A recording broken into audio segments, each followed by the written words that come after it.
Gaudy to channel में आप सबका स्वागत है। 25 जनवरी 2024 को पौष पूर्णिमा का व्रत रखा जाएगा।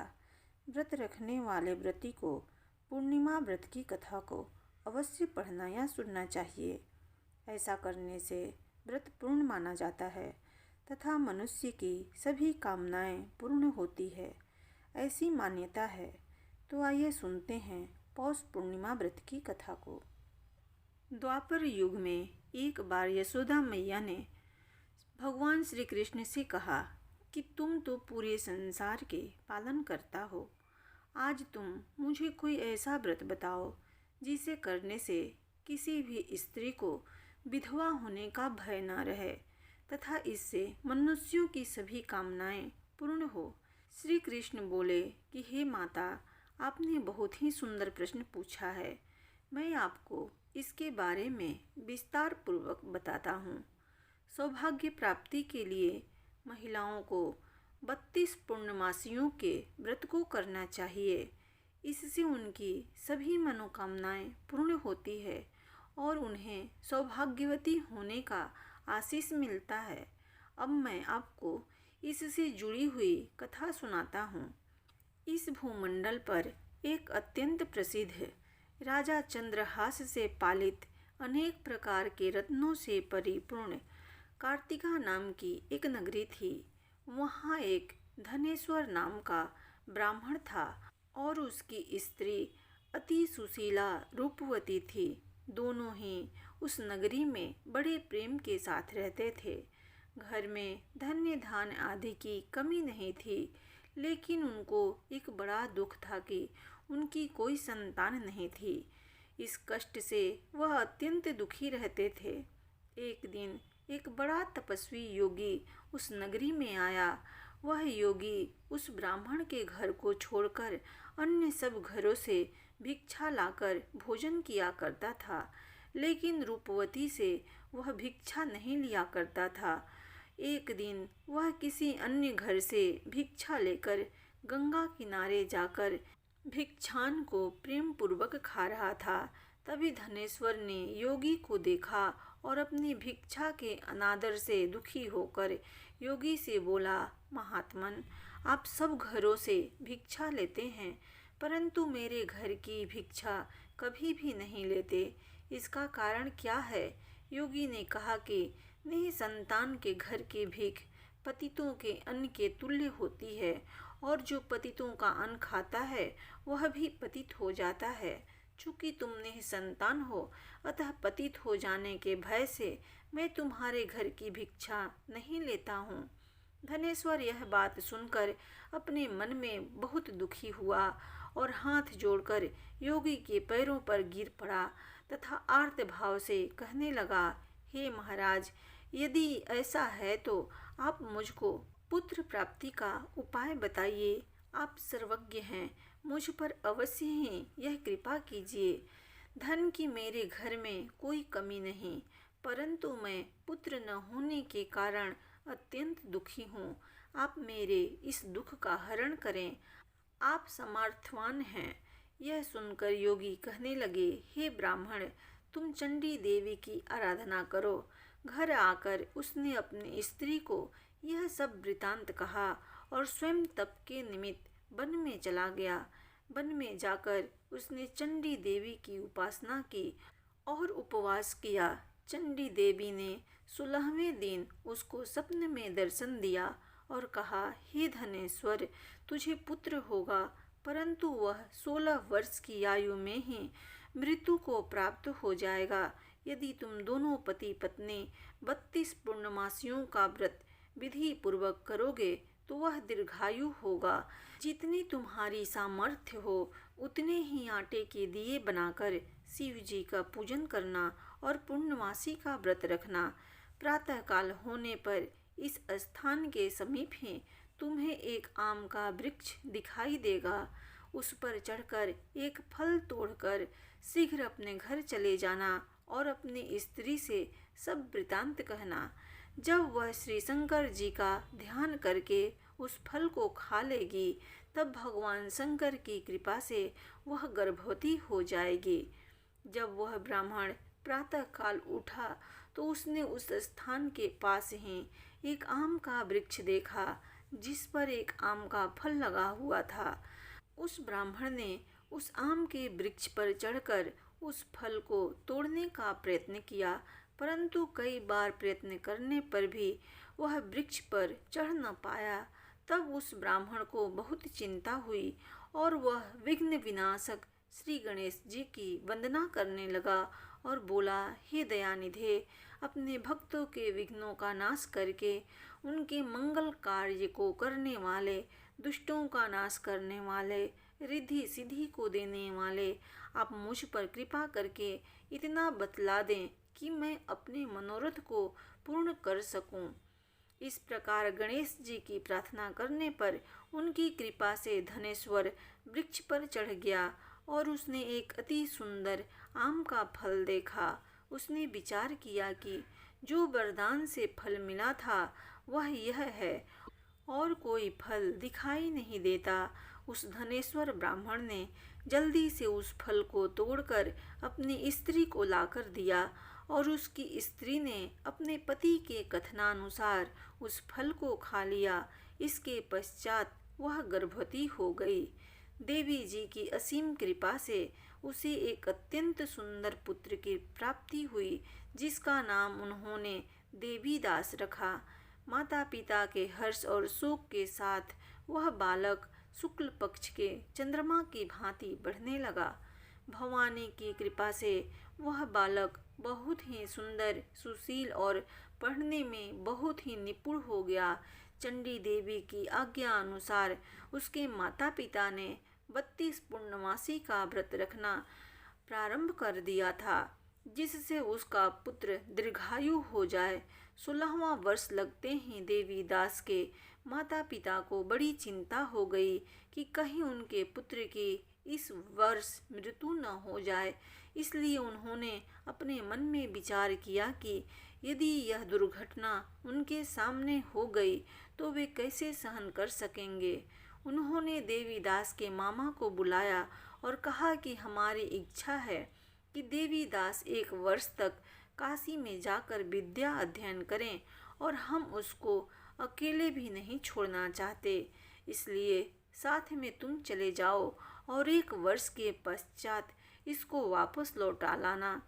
सब प्रबंध करके उसके माता पिता ने काशी जाने के लिए देवीदास को एक घोड़े पर बैठाकर उसके मामा को उसके साथ विदा कर दिया। धनेश्वर ने अपनी पत्नी के साथ अपने पुत्र की मंगल कामना तथा दीर्घायु के लिए भगवती दुर्गा की आराधना और पूर्णमासियों का व्रत करना आरंभ कर दिया। इस प्रकार उन्होंने 32 पूर्णमासी का व्रत पूरा किया। कुछ समय पश्चात एक दिन वह दोनों मामा और भांजा मार्ग में रात्रि बिताने के लिए किसी ग्राम में ठहरे हुए थे। उस दिन उस ग्राम में एक ब्राह्मण की अत्यंत सुंदरी, सुशील, विदुषी और गुणवती कन्या का विवाह होने वाला था। जिस धर्मशाला के अंदर वर और उसकी बराती ठहरी हुई थी, उसी धर्मशाला में देवीदास और उसके मामा भी ठहरे हुए थे। संयोगवश कन्या को तेल आदि चढ़ाकर मंडप आदि कृत किया जा रहा था, लेकिन लग्न के समय वर को धनुवार्त, एक वायु रोग जिसमें शरीर धनुष की तरह झुककर टेढ़ा हो जाता है, हो गया। इस कारण वर के पिता ने अपने कुटुंबियों से परामर्श करके निश्चय किया कि यह देवीदास मेरे पुत्र जैसा ही सुंदर है, मैं इसके साथ ही लग्न करा देता हूँ और बाद में विवाह के अन्य कार्य मेरे लड़के के साथ हो जाएंगे।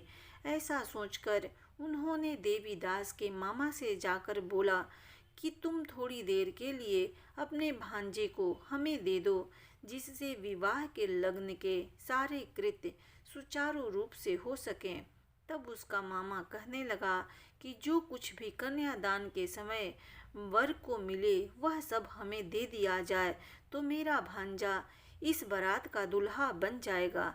यह बात वर के पिता ने स्वीकार कर ली और उसने अपने भांजे को वर बनने के लिए भेज दिया और उसके साथ सब विवाह कार्य रात्रि में विधि पूर्वक संपन्न हो गया।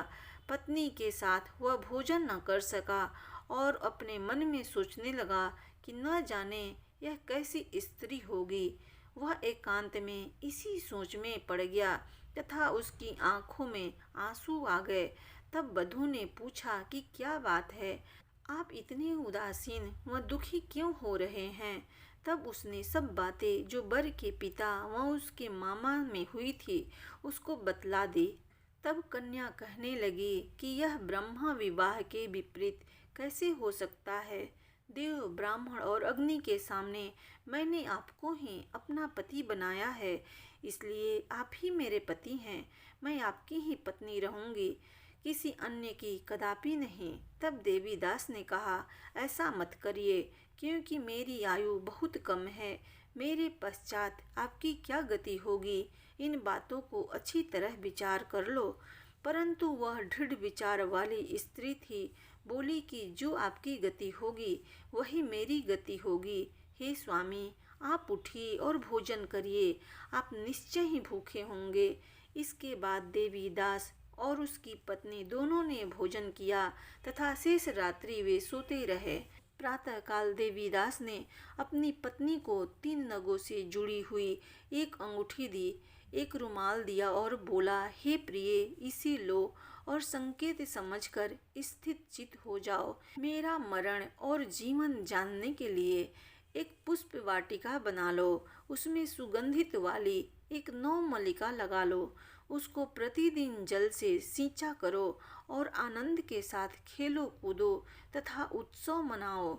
जिस समय और जिस दिन मेरा मरणांत होगा ये फूल सूख जाएंगे और जब वे फिर हरे हो जाएं तो जान लेना कि मैं जीवित हूँ।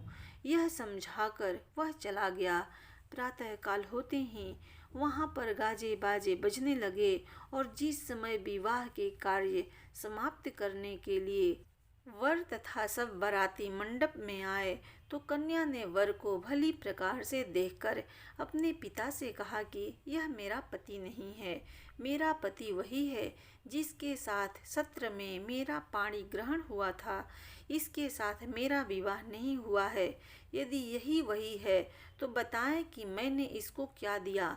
मधुपर्क और कन्यादान के समय जो मैंने भूषण आदि दिए थे उन्हें दिखाएं तथा रात में मैंने क्या गुप्त बातें कही थी वह सब सुनाएं।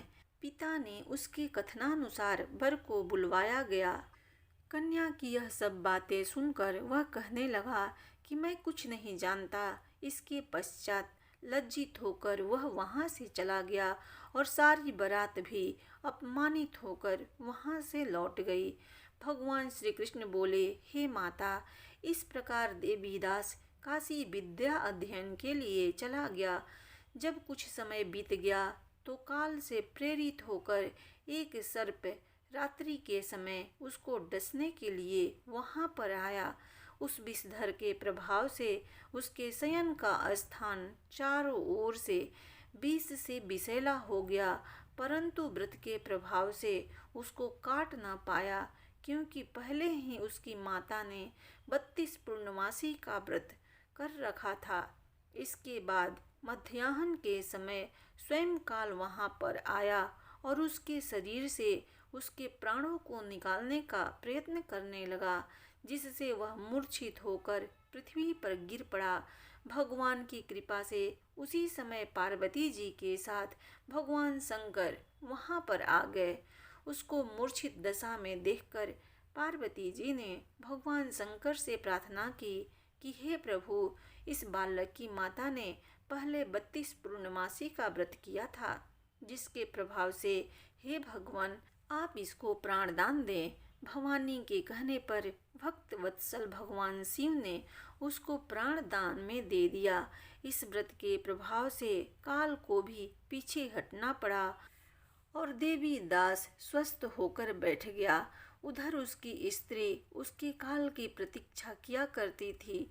जब उसने देखा कि उस पुष्प वाटिका में पत्र पुष्प कुछ भी नहीं रहे तो उसको अत्यंत आश्चर्य हुआ और वह वैसे ही हरी भरी हो गई। तो वह जान गई कि वह जीवित हो गए हैं।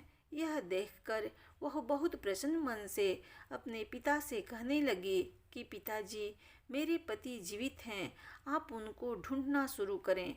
जब 16वां वर्ष व्यतीत हो गया तो देवीदास भी अपने मामा के साथ काशी से चल दिया। इधर उसके ससुर उसे ढूंढने के लिए अपने घर से जाने वाले ही थे कि वह दोनों मामा भांजा वहां पर आ गए। देवीदास को आता देखकर उसका ससुर बड़ी प्रसन्नता के साथ अपने घर में ले आया। उस समय नगर के निवासी भी वहां इकट्ठे हो गए और सबने निश्चय किया कि अवश्य ही इसी बालक के साथ इस कन्या का विवाह हुआ था। उस बालक को जब कन्या ने देखा तो पहचान लिया और कहा कि यह तो वही है जो संकेत करके गया था। तदुपरांत सभी कहने लगे कि भला हुआ जो यह आ गया, और सब नगरवासियों ने आनंद मनाया। श्री कृष्ण जी कहने लगे कि इस प्रकार धनेश्वर 32 पूर्णिमाओं के व्रत के प्रभाव से पुत्रवान हो गया। जो भी स्त्रियां इस व्रत को करती है वह जन्म जन्मांतर में वैधव्य का दुख नहीं भोगती और सदैव सौभाग्यवती रहती है। यह मेरा वचन है, इसमें कोई संदेह नहीं है। यह व्रत पुत्र पौत्रों को देने वाला तथा संपूर्ण मनोकामनाओं को पूर्ण करने वाला है। 32 पूर्णिमाओं के व्रत करने से व्रती की सब इच्छाएं भगवान शिव जी पूर्ण करते हैं। इस प्रकार पौष मास पूर्णिमा व्रत की कथा संपूर्ण हुई। प्रेम से बोलो भगवान शिव जी की जय।